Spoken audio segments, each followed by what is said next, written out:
우리 시간에 함께 기도했으면 좋겠습니다. 오늘 기도할 때는 우리가 늘 자주 하는 기도이지만 한 번 더 했으면 좋겠습니다. 이 나라와 민족을 위해 기도했으면 좋겠습니다. 이 나라의 지도자들을 위해 기도해 주시고 나라의 기관장들을 위해 기도해 주시고 나라의 모든 그 국가의 공무원들이 애국심을 갖고 일을 해서 국가가 다시 한번 재도약을 할 수 있는 그런 한 해가 되게 해달라고 우리 나라를 위해 같이 한번 기도하겠습니다.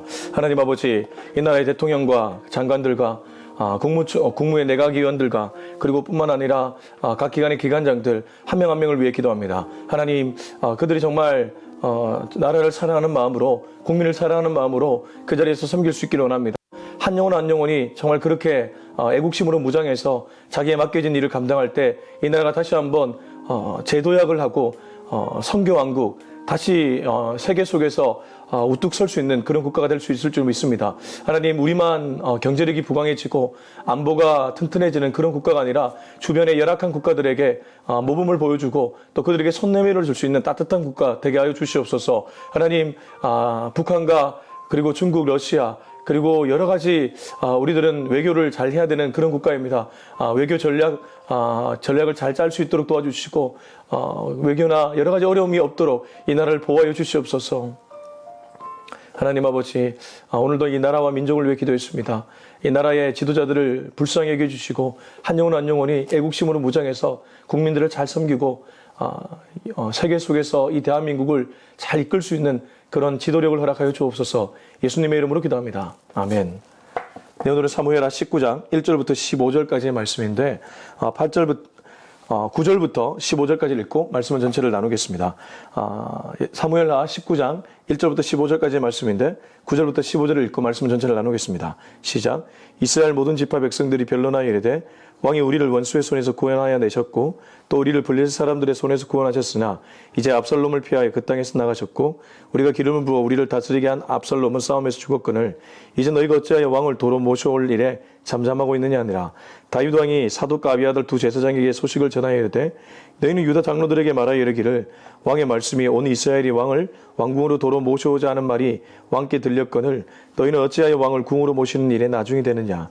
너희는 내 형제요 내 고륙이거늘 너희는 어찌하여 왕을 도로 모셔오는 일에 나중이 되리요 하셨다 하고 너희는 또 아마사에게 이르기를 너희는 내 고륙이 아니냐. 내가 요압을 이어서 항상 내 앞에서 지휘관이 되지 아니하면 하나님이 내게 벌 위에 벌을 내리시기를 바라노라 하셨다 하라 하여 모든 유다 사람들의 마음을 하나같이 기울게 하며 그들이 왕께 전가를 보내어 이르되 당신께서는 모든 부하들과 더불어 돌아오소서 한지라.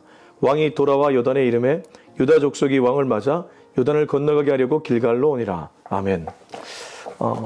인간들이 내리는 선택은 어떨 때는 굉장히 참 지혜로운 선택이다라는 생각이 들 때가 있지만 어떨 때는 어떻게 그런 선택을 내렸을까라는 아쉬움이 들 때가 있습니다. 그리고 곰곰이 그 선택이나 그 결정들을 들여다보면 완벽한 선택, 완벽한 결정이 없다는 것을 다시 한번 깨닫게 됩니다. 그래서 우리 그리스도인은 사실 선택 너머에 계신 하나님을 먼저 볼 수 있어야 됩니다. 하나님을 통해 내게 닥쳐진 일을 재해석하는 일, 이게 굉장히 중요하다는 것이죠. 인간에겐 절망하고 하나님께는 소망을 두는 그런 신앙의 영적 공식이 우리들의 삶에 매일 있어야 된다는 것이죠. 우리 말씀 보겠습니다. 19장 1절부터 3절까지입니다. 어떤 사람이 요압에게 아뢰되 왕이 압살롬을 위하여 울며 슬퍼하시나이다 하니 왕이 그 아들을 위하여 슬퍼한 다음이 그날의 백성들에게 들리매 그날의 승리가 모든 백성에게 슬픔이 된지라. 그날의 백성들이 싸움에 쫓겨 부끄러워 도망함같이 가만히 성읍으로 들어가니라. 자, 요압은 반란군을 제압했습니다. 얼마나 의기양양했겠습니까? 그러나 반란군 입장에서는 완전히 자기의 국가의 그 모든 것들을 잃어버린 것이겠죠. 근데 요압은 이렇게 반란군을 제압하면 본국에 있는 이 유다, 이 다윗의 무리들이 기뻐할 줄 알았습니다. 그러나 오히려 다윗은 자기의 아들 압살롬을 잃었다는 소식 앞에 전전긍긍했죠. 이 소식이 전장에 있던 요압에게도 들렸습니다. 어떤 사람이 요압에게 아뢰되 왕이 압살롬을 위하여 슬퍼하시나이다. 이 슬픔이 얼마나 컸던지 승리의 소식을 들었지만 다윗과 함께 무리들은 모두 슬픔에 잠겼습니다. 2절 보십시오. 왕이 그 아들을 위하여 슬퍼한 다음이 그날의 백성들에게 들리매 그날의 승리가 모든 백성에게 슬픔이 된지라.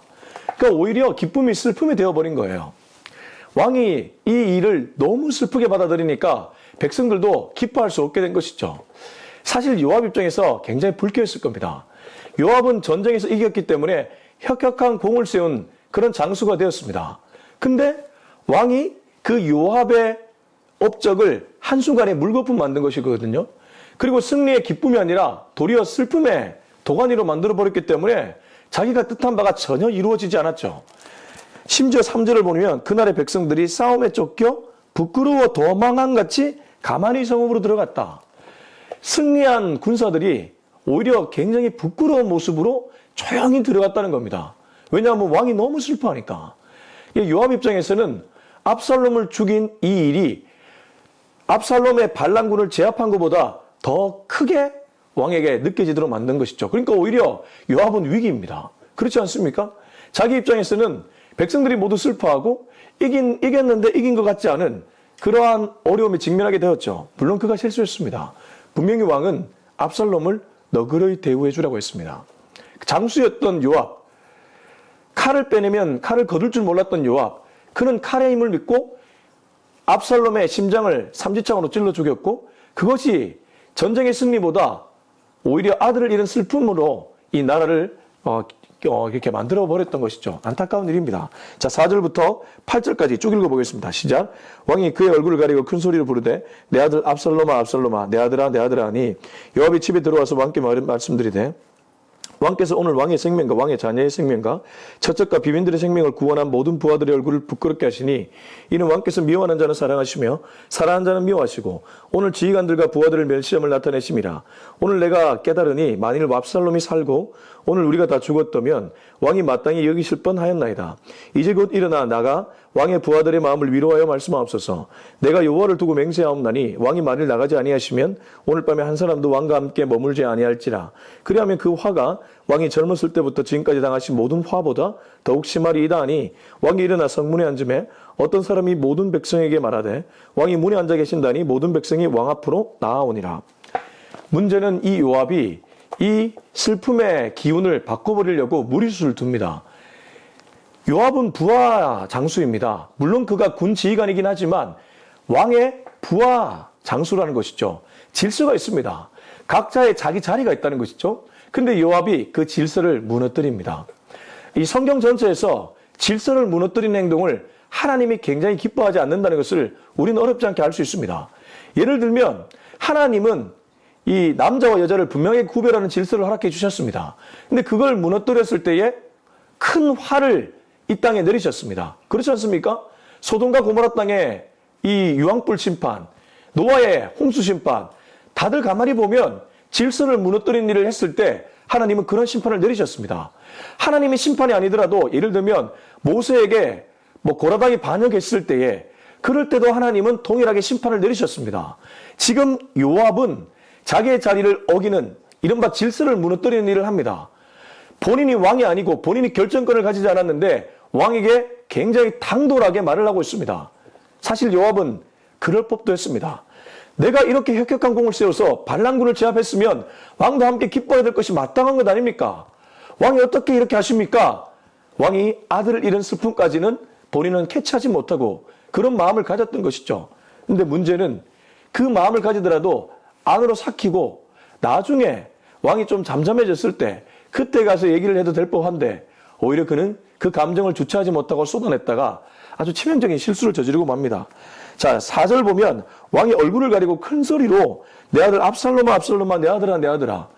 아들을 잃은 아비의 마음이 오죽하겠습니까? 아무리 반란군을 제압했다 하더라도 그 반란군의 수장이 내 아들이었다면 분명히 아버지는 이런 반응을 할 수밖에 없죠. 이거 굉장히 자연스러운 반응입니다. 그러나 요압은 그걸 받아들이지 못합니다. 요압이 집에 들어가서 왕께 말씀드리되 왕께서 오늘 왕의 생명과 왕의 자녀의 생명과 처적과 비빈들의 생명을 구원한 모든 부하들의 얼굴을 부끄럽게 하시니 이는 왕께서 미워하는 자는 사랑하시며 사랑하는 자는 미워하시고 오늘 지휘관들과 부하들을 멸시함을 나타내심이라.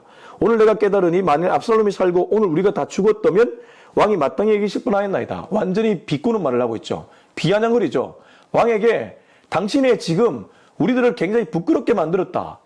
당신들은 오히려 미워하는 자는 사랑하고 사랑하는 자는 미워하는 모습을 보인다. 그러니까 왕에게 아주 쏘아 붙이고 있습니다. 자기가 할 수 있는 언어를 다 동원해서 왕의 마음을 찌르고 있다는 것입니다. 왕이 아들 잃어서 슬퍼하고 있는데 그 감정은 전혀 동의가 되지 않고 자기의 감정을 쏟아내고 있다는 것이죠.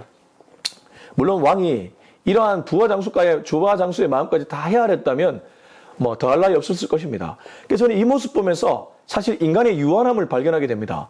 제가 오늘 말씀을 전하기 전에 인간에게는 절망을, 하나님께는 소망을 두라는 메시지를 드렸는데 오늘 다윗도 사실 그렇게 대단한 모습을 보여주지 못하고 있고 요압도 마찬가지입니다. 다윗은 그래도 동정할 수 있는 이유가 아들을 잃은 너무 큰 슬픔에 잠겼기 때문에 이러한 감정을 주체하지 못하는 모습을 보일 수밖에 없는데 요압은 요 타이밍을 조금만 기다려도 좋았을 뻔한데 그걸 기다리지 못하고 왕을 쏘아붙이고 있으니까 안타깝죠. 그러나 둘 다 결국 인간이 보일 수 있는 유한함을 얘기하고 있습니다. 문제는 이 서로 간의 갈등이 나중에 불씨가 되어서 남유다와 북이스라엘의 그러한 분열까지 초래하게 됩니다. 이미 이때부터 무언가 왕실의 갈등, 그리고 남유다와 북이스라엘 갈등 뒤에 나오겠지만 그런 갈등의 씨앗들이 있다는 것이죠. 결국 인간이 유한합니다. 그래서 우리가 어떤 선택을 내리고 어떤 결정을 내릴 때 우리 안에서 어떤 선택이나 결정을 내리기보다는 항상 하나님께 여쭈는 습관을 가져야 됩니다. 하나님이 이 일을 어떻게 생각하실까? 성숙한 지도자라면, 성숙한 리더십에 있는 사람들이라면 이 부분에 항상 관심을 두어야 된다는 것이죠. 7절, 이제 일어나가 왕의 부하들의 마음을 위로하여 말씀하옵소서. 이제 그는 대놓고 얘기합니다. 나가서 이 장수들의 마음을 위로해달라. 내가 여호와를 두고 맹세하노니 만일 왕이 나가지 아니하면 오늘 밤에 한 사람도 왕과 함께 머물지 아니할지라. 이 말이 리미트를 넘었다는 것입니다. 질서를 무너뜨리고 선을 넘은 발언을 해버립니다. 그리하면 그 화가 왕이 젊었을 때보다 지금까지 당하신 모든 화보다 더 심하리라 하니 요압이 왕에게 저주를 내버립니다. 당신이 만약 지금 나가서 부하 장수들을 위로하지 않으면 당신이 젊었을 때 당한 화보다 지금부터 당한 화가 더 클 것이다. 이게 부하가 할 말이 아니죠. 왕이 일어나 성문에 앉으면 어떤 사람이 모든 백성에게 말하되 왕이 문에 앉아 계신다니 모든 백성이 왕 앞으로 나오니라. 그러나 다윗은 대꾸하지 않고 요압의 말을 듣고 성문에 나가 백성들을 맞이합니다. 아마 다윗은 그 순간 부하들을 그래도 위로해 줘야 된다는, 장수들을 위로해 준다는, 백성들을 위로해 줘야 된다는 마음을 가졌던 것 같습니다. 그러나 요압은 이 순간 이제 계륵으로 전락하게 된 것이죠. 자기가 선택을 잘못 내려서 그렇게 된 것입니다. 자, 이제 9절부터 10절입니다. 8절 후반절부터 읽어보겠습니다. 시작. 이스라엘은 이미 각기 장막으로 도망하였더라. 이스라엘 모든 지파 백성들이 변론하여 이르되 왕이 우리를 원수의 손에서 구원하여 내셨고 또 우리를 블레셋 사람들의 손에서 구원하셨으나 이제 압살롬을 피하여 그 땅에서 나가셨고 우리가 기름을 부어 우리를 다스리게 한 압살롬은 싸움에서 죽었거늘 이제 너희가 어찌하여 왕을 도로 모셔올 일에 잠잠하고 있느냐 하니라. 자, 이스라엘이 발람군이 제압당하니까 발람군의 힘을 보탰던 이스라엘 열 지파가 도망갔습니다. 각기 자기 장막으로 도망갔다고 합니다. 주력량을 놓았죠. 근데 이들이 뭐가 빠르겠습니까? 압살롬에게 아마 기대를 걸었던 것은 국군이 글로 흐르고 있다고 직감했던 것이겠죠. 근데 이제 발람군이 제압당했으니까 당연히 다윗 쪽으로 옮겨가야 된다는 그런 생각을 가졌던 것 같습니다. 이른바 갈아타기의 명수입니다. 우리 주변에 보면 기회주의자들 있죠. 갈아타기 잘하는 사람도 있습니다. 9절 이스라엘 모든 지파 백성들이 변론하여 이르되 왕이 우리를 원수의 손에서 구원하여 내셨고 또 우리를 블레셋 사람들의 손에서 구원하셨으나 이제 압살롬을 피하여 그 땅에서 나가셨고 우리가 기름을 부어 우리를 다스리게 한 압살롬은 싸움에서 죽었거늘 이제 너희가 어찌하여 왕을 도로 모셔올 일에 잠잠하고 있느냐 아니라. 그래서 이 북이스라엘의 열 지파들은 서로 얘기를 나눕니다. 왕이 우리를 원수의 손에서 구원하여 내셨고 예전에 그렇게 원수의 손에서 구원했고 블레셋 사람들의 손에서 구원하셨고 근데 이 압살롬 때문에 자기 아들 때문에 이 예루살렘에서 나가게 되셨는데 압살롬이 죽었기 때문에 비록 우리의 손으로 기름을 부었지만 그가 죽었기 때문에 이제 왕을 도로 모셔야 되지 않겠냐. 한마디로 우리가 다른 사람들이 움직이기 전에 먼저 움직여서 데리고 오면 이 다윗 왕이 우리 이스라엘 열 지파를 함부로 대하지 못하겠지. 그들은 자기들의 안위 때문에 이 결정을 내리고 있습니다. 결국 무엇입니까? 제가 거듭 말씀드리지만 인간의 결정이 이렇게 유한합니다. 어떤 의미에서 자기 집단의 그 목적 때문에 이렇게 결정을 내린다는 것입니다. 모든 사람들의 화해가 아니라 자기 집단이 먼저 이득을 취하려고 이런 결정을 내린다는 것이죠. 이게 이스라엘만의 문제일까요? 우리가 살아가는 세상에도 이런 일들 비일비재합니다. 집단 이기주의 팽배하지 않습니까? 그뿐만이 아니라 한 사람이 결정을 내릴 때도 그 사람에게는 이득이 될지 모르겠지만 다른 사람에게는 이득이 되지 않는 결정들이 얼마나 자주 있습니까? 그렇기 때문에 인간에게는 절망, 하나님께 소망을 둬야 될 줄로 믿습니다. 그리고 하나님이 내리는 선택에 귀를 기울여야 된다는 것이죠. 그러나 이들은 정치적인 선택을 합니다. 자기의 안위를 생각하는, 자기 그룹의 안위를. 11절부터 15절 읽고 마무리하겠습니다. 다윗 왕이 사독과 아비아달 두 제사장에게 소식을 전하여 이르되 너희는 유다 장로들에게 말하여 이르기를 왕의 말씀이 온 이스라엘이 왕을 왕궁으로 도로 모셔오자 하는 말이 왕께 들렸거늘 너희는 어찌하여 왕을 궁으로 모시는 일에 나중에 되느냐. 너희는 내 형제여 내 골육이거늘 너희는 어찌하여 왕을 도로 모셔오는 일에 나중에 되리오 하셨다 하고 너희는 또 아마사에 이르기를 너는 내 골육이 아니냐. 내가 요압을 이어서 항상 내 앞에서 지휘관이 되지 아니하면 하나님이 내게 벌 위에 벌을 내리시기를 바라노라 하셨다 하여 모든 유다 사람들의 마음을 하나같이 기울게 하며 그들이 왕께 전가를 보내어 이르되 당신께서는 모든 부하들과 더불어 돌아오소서 한지라. 왕이 돌아와 요단에 이르매 유다 족속이 왕을 맞아 요단을 건너가게 하려고 길갈로 오니라. 핵심이 무엇입니까? 다윗도 그런 눈치를 챘습니다. 그런 얘기가 들려왔죠. 이스라엘 열지파가 자기를 다시 궁 안으로 모셔오고 왕으로 다시 세우려고 한다. 그러니까 이스라엘 열지파에게 신세를 지게 되잖아요. 그래서 유다 사람들, 자기와 함께했던 측근들에게 얘기합니다. 다윗 왕이 사독과 아비아달 두 제사장, 자기가 심어두었던 첩자들이죠. 그들에게 소식을 전합니다. 너희는 유다 장로들에게 말을 해라. 남아있는 유다 장로들에게 말을 해라. 왕의 말씀이 온 이스라엘의 왕을 왕궁으로 도로 모셔오자는 말이 왕께 들렸거늘 너희는 어찌하여 왕을 궁으로 모시는 일에 나중이 되느냐. 너희가 먼저 선수 쳐야 되지 않겠냐. 너희는 내 형제요 내 고륙이다. 유다 지파 너희들은 나의 형제고 내 고륙이다. 내가 이스라엘의 왕으로 등극할 때 가장 중요한 역할을 하지 않았냐. 이게 문제입니다. 결국 다윗도 팔이 안으로 굽는 거예요. 비록 이스라엘 열지파가 압살롬 편을 들었고 자기에게 좀 불편함을 주었지만 진짜 왕이라면 탕평책을 서서 다 품어 갔어야 될 겁니다. 근데 이미 여기서부터 왕이 약간 편애하는 느낌이 나오지 않습니까? 물론 유다 사람들이 이 다윗이 왕이 될 때 큰 역할을 했습니다. 유다 지파가 나중에 예수 그리스도의 계보에 들어오는 그런 계보가 되지 그런 지파가 되지 않습니까? 그만큼 유다 지파 역할이 중요합니다. 남유다 북이스라엘 갈라질 때 유다의 왕들은 선한 왕들이 배출되었습니다. 그러나 남유다 북이스라엘 갈라지게 된 갈등의 주요 원인 중에 하나가 이미 왕의 편에 있었다는 것입니다. 물론 그가 그렇게 편애하려고 마음을 갖진 않았겠지만 좀 더 노력을 했으면 좋겠다. 이런 생각을 우리가 지울 수 없다는 것이죠. 너희는 또 아마사의 얘기를 너는 내 고륙이 아니냐. 아마사에게도 얘기합니다. 너는 내 고륙이 아니냐. 네가 요압을 이어서 항상 내 앞에서 지휘관이 되지 아니하면 하나님이 내게 벌 위에 벌을 내리시기를 바라노라 하셨다 하라 하여 모든 유다 사람의 마음을 하나같이 기울게 하며 그들이 왕께 전가를 보내어 이르되 당신께서는 모든 부하들과 더불어 돌아오소서 한지라. 왕이 돌아 요단에 이르매 유다 족속이 왕을 맞아 요단을 건너가게 하려고 길갈로 오니라. 그렇게 해서 이 아마사가 요압을 대신해서 군 지휘관이 됩니다. 아마 다윗이 아까 요압의 말을 들은 척 성문에 앉아서 백성들을 위로하긴 했지만 마음에 스크래치가 났죠. 이 요압이라는 사람에 대한 불편한 감정이 있었던 것 같습니다. 이래서 다윗은 아마사를 군 지휘관을 세우고 요압은 다른 곳으로 보내버리죠. 그리고 14절 15절은 유다 사람들이 왕을 모셔온 일에 앞장서게 되었다는 기록으로 마무리됩니다. 근데 오늘 어떻습니까? 다윗도 슬픔에 잠겨서 압살롬을 향한 안타까움 때문에 백성을 먼저 위로하지 못하고 요압의 말을 들어야 했지만 사실 잘한 것은 별로 없습니다. 요압도 선을 넘었고 다윗도 많은 사람들의 마음을 다 만져주지 못했다는 것이죠. 사실 인간은 완벽하지는 않습니다. 목회자인 저도 그렇습니다. 모든 성도들을 동일하게 대해야 되는 것이 마땅하지만 이게 사람들에게 비춰질 때 그렇지 못한 모습으로 비춰질 때도 있다는 것이죠. 그러나 그렇다고 해서 포기해서는 안 될 것입니다. 정말 주님이 보여주신 한 영혼을 뜨겁게 사랑하는 그 진심이 있어야 된다는 것입니다. 예수님은 우리 안에 있는 99마리 양보다 잃어버린 한 마리 양에 관심을 가졌습니다.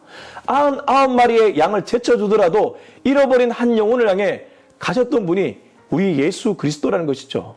그래서 우리는 오늘 본문을 통해서 인간에게 절망하고 다시 우리의 시선을 하나님께 두며 예수님께로 가야 될 줄로 믿습니다. 여러분, 다윗의 마음은 사실 예수님과 다르죠. 예수님은 가룟 유다까지 품으셨습니다. 배신할 줄 알았지만 그를 품으셨다는 것입니다. 그리고 자기를 3번 부인했던 베드로는 찾아와서 아침밥을 먹여주셨습니다. 그게 우리 예수님이었죠. 그래서 우리가 예수님처럼 살 수는 없지만 우리가 늘 마음을 예수님께 두고 살아가야 될 줄로 믿습니다. 예수님처럼 살아가면 가장 좋지만 그게 안 된다 할지라도 예수님께 마음을 두고 살아가야 된다는 것이죠. 사람에게 마음을 두고 살아가면 100% 실망합니다. 100% 그 기대치에 못 미쳐 실망하게 된다는 것입니다. 그렇기 때문에 참 목자 대신 예수님께 언제나 마음을 둬야 된다는 것이죠. 저와 여러분은 그 구주 예수님께 마음을 둬서 실망보다 예수님을 통해 세상을 좀 더 따뜻하게 만들어갈 수 있기를 예수님의 이름으로 축원합니다. 기도하겠습니다. 이제 함께 기도할 때 주님, 정말 인간에게는 참 유한함이 언제나 보입니다. 오늘 다윗도 결국 남과 북에 갈등의 씨앗을 뿌렸던 건지도 모르겠습니다. 그는 나름 유다 사람들에 대한 의리를 지킨답시고 그렇게 너희들이 먼저 나를 궁으로 인도해야 되지 않겠냐고 말했지만 그러면서 동시에 이스라엘 지파들은 서운함을 느꼈을 것입니다. 인간이 내리는 선택들이 다 이렇다면 결국 우리가 마음을 둬야 될 분은 우리 하나님, 우리 예수님인 줄로 믿습니다. 주님, 언제나 예수님께 시선을 고정하는 우리 모두 되게 하여 주옵소서. 우리 같이 한번 기도하겠습니다.